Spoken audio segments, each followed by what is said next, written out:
à l'introduction.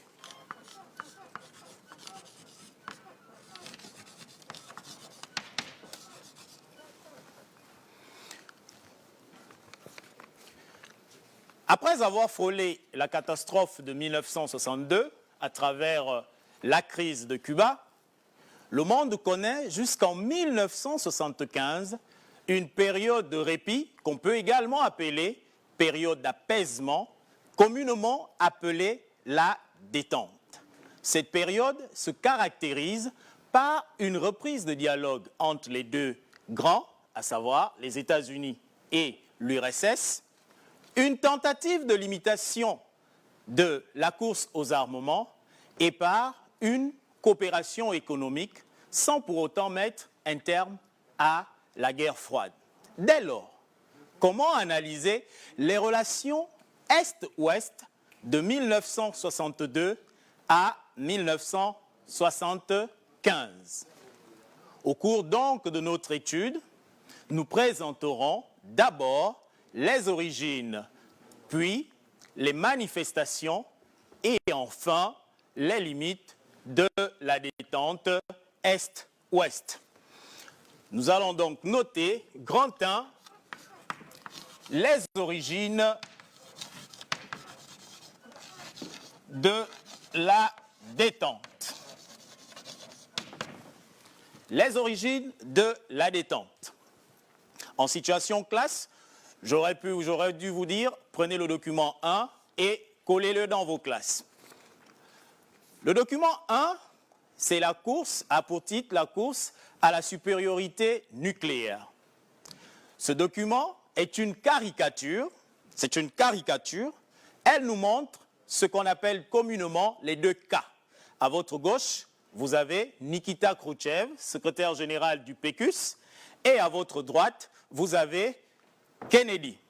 Les deux dirigeants sont engagés dans un bras de fer et ils sont assis sur les bombes à hydrogène qui sont des bombes nucléaires très puissantes et prêtes à appuyer sur le bouton pour déclencher ces différentes bombes.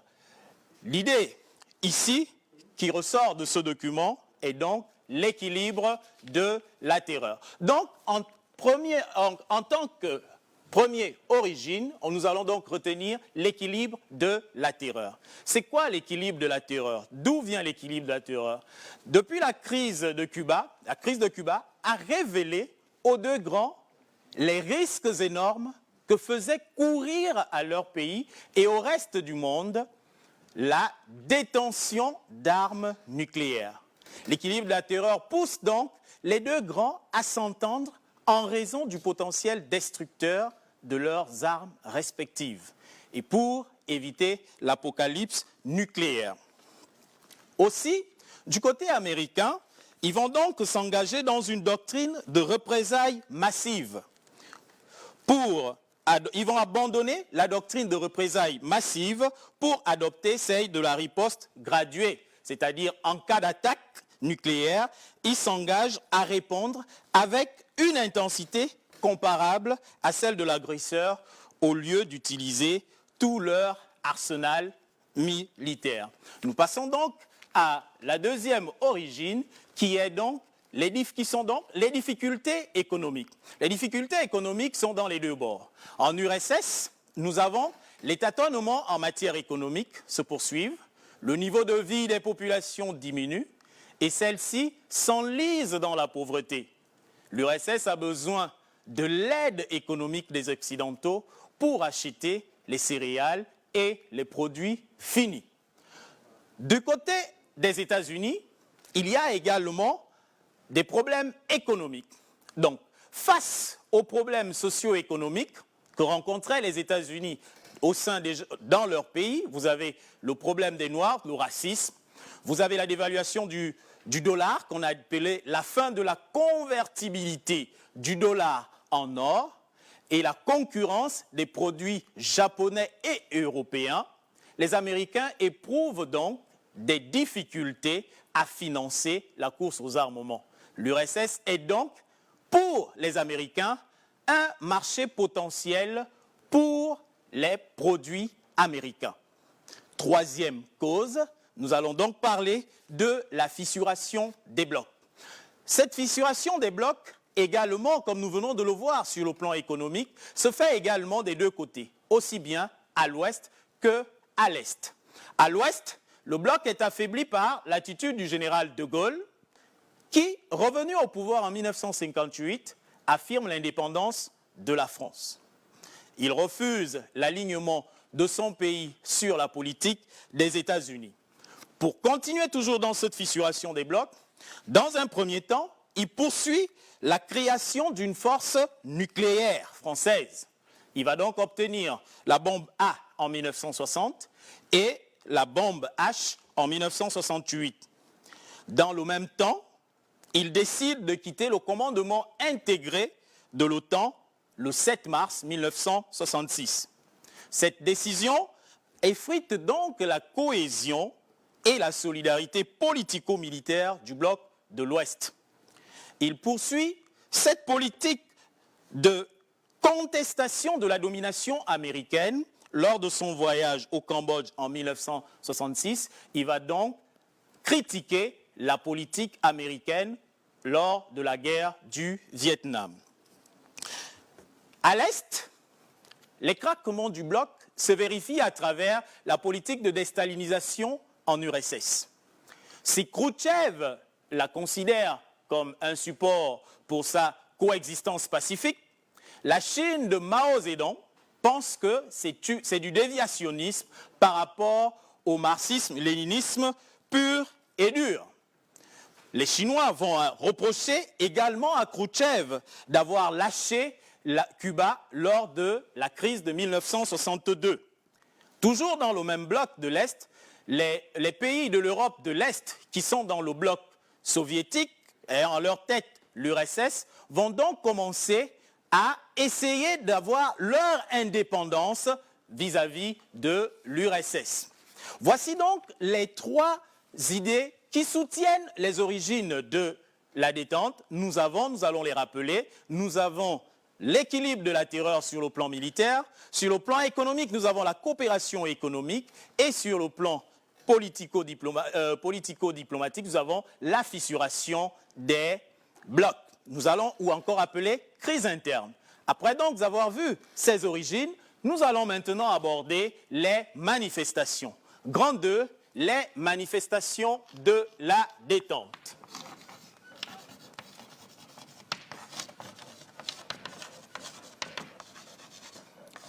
Les manifestations de la détente. Bien, intéressons-nous maintenant au document 2. Le document 2, qui a pour titre « Le téléphone rouge ». Ce document est un dessin à la une du journal italien Domenica del Corriere. Elle montre une représentation anticipée du téléphone rouge entre les deux dirigeants soviétiques et américains. Vous avez à votre droite Kennedy et à votre gauche, dans l'écran, vous avez Nikita Khrouchtchev. Bien. Quelles sont donc les manifestations de la détente? Nous allons donc, en première partie, parler du téléphone rouge. À quoi servit ce téléphone rouge? Donc, le téléphone rouge fait partie des aspects politiques et diplomatiques de cette guerre. Donc, l'installation du téléphone rouge entre la Maison-Blanche et le Kremlin en 1963 pour favoriser les négociations entre les deux capitales. Ce moyen de communication permet de créer un contact direct entre les dirigeants américains et soviétiques. C'est dans ce contexte que les deux grands s'accordent à laisser la Chine en 1971, les deux Allemagnes en 1973 à entrer à l'ONU. La Chine va revenir et récupérer son siège au Conseil de sécurité de l'ONU. Toujours dans le même temps, dans les aspects politiques et diplomatiques, nous avons en Europe le chancelier de la RFA, Willy Brandt, qui lance en 1969 la politique de rapprochement entre les deux Allemagnes. Cette politique, on l'a appelée l'Ostpolitik, qui permet aux deux pays d'échanger des représentations diplomatiques. Elle ne va pas seulement, l'Ostpolitik ne se limite pas seulement aux deux Allemagnes, c'est également le rapprochement vers les pays du bloc communiste, du bloc de l'Est. Nous passons donc aux autres aspects, toujours sur le plan diplomatique, politique et diplomatique. Les visites officielles s'intensifient entre les deux blocs. De Gaulle va à Moscou en 1960, d'où le rapprochement entre la France et l'URSS. Nixon se rend à Pékin, puis à Moscou en 1972, où il signe les accords SALT I, limitant les armements nucléaires. Brejnev, de son côté, se rend aux États-Unis en 1973, où il signe des accords économiques et techniques. Nous allons donc terminer avec, et technologiques. Nous allons donc terminer les aspects politiques et diplomatiques avec la conférence d'Helsinki, qui s'achève le 1er août 1975 et consacre l'apogée de la détente. Elle autorise la coopération entre les États et la libre circulation des personnes. Après donc les aspects politiques et diplomatiques, nous allons passer aux autres aspects. Les aspects militaires. Parmi les aspects militaires, donc, les deux grands vont donc clairement exprimer leur volonté de réduire leur arsenal militaire. Ils vont donc, de 1963 jusqu'en 1972, signer un certain nombre d'accords et de traités. Nous avons d'abord le traité de Moscou, interdisant les essais nucléaires en mer et dans l'atmosphère en 1963. Puis, nous avons le traité de non-prolifération des armes nucléaires en 1968. Ensuite, l'accord SALT, limitant les armements nucléaires en 1972. Et enfin, nous avons l'accord de Paris sur le Vietnam qui entraîne le retrait américain du Vietnam du Sud en 1972. Donc, après ces accords, nous allons passer au dernier aspect, c'est-à-dire les aspects économiques et scientifiques. En 1966, les pays du KM, réunis dans le bloc de l'Est, bénéficient du déclassement économique. Bénéficier du déclassement économique, c'est simplement partir d'une catégorie à une plus inférieure. Désormais, des usines clés en main sont montées en URSS par des entreprises occidentales. Les États-Unis acceptent de vendre des céréales à l'URSS. Les Occidentaux octroient des crédits aux pays de l'Est et une coopération scientifique et technique s'établit entre les deux blocs. Après donc avoir vu donc ces aspects économiques et technologiques, nous allons donc passer aux limites de la détente. Grand 3, les limites de la détente.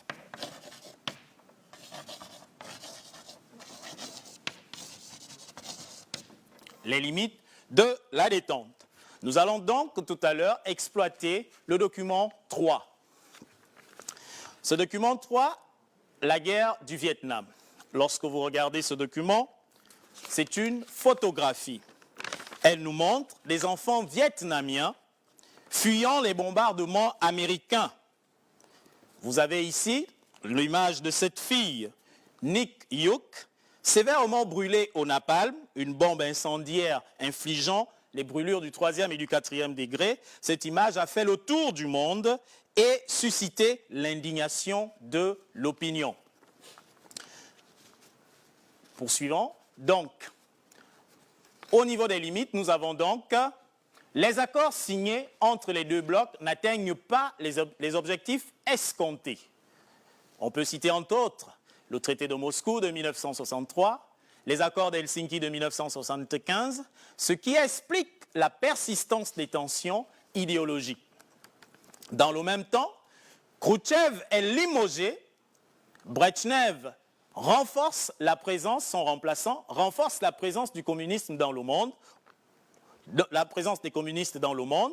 Ils vont donc mettre fin à la guerre entre Pakistanais et Indonésiens. Dans le même temps, aux yeux des Soviétiques et des Indiens, s'il vous plaît, aux yeux des Soviétiques, la détente est la continuation de la guerre froide. Par d'autres moyens, le but ultime restant la victoire du communisme à l'échelle mondiale. Quant aux États-Unis d'Eisenhower, enlisés dans la guerre du Vietnam, ils tentent de maintenir leur zone d'influence. Notamment, ils soutiennent l'Indonésie qui massacre ses communistes. Ils débarquent également ses troupes à Saint-Domingue, menacées par la contagion castriste en 1965.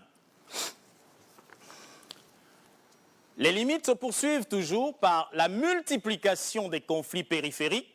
Vous avez, nous venons de le voir tout à l'heure, la guerre du Vietnam se poursuit.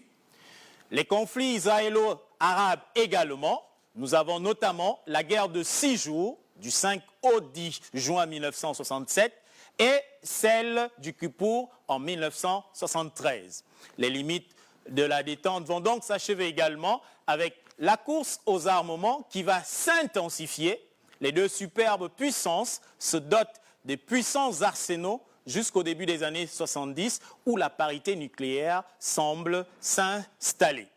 Nous allons donc achever notre propos avec la conclusion.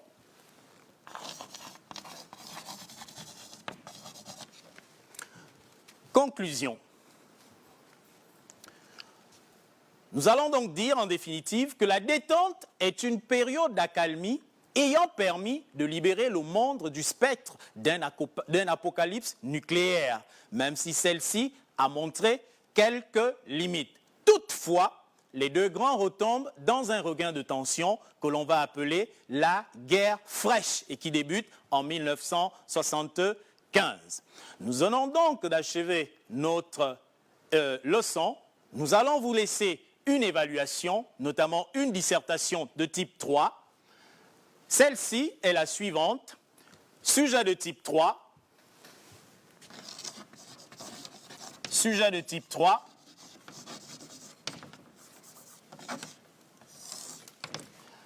Les relations Est-Ouest. Les relations Est-Ouest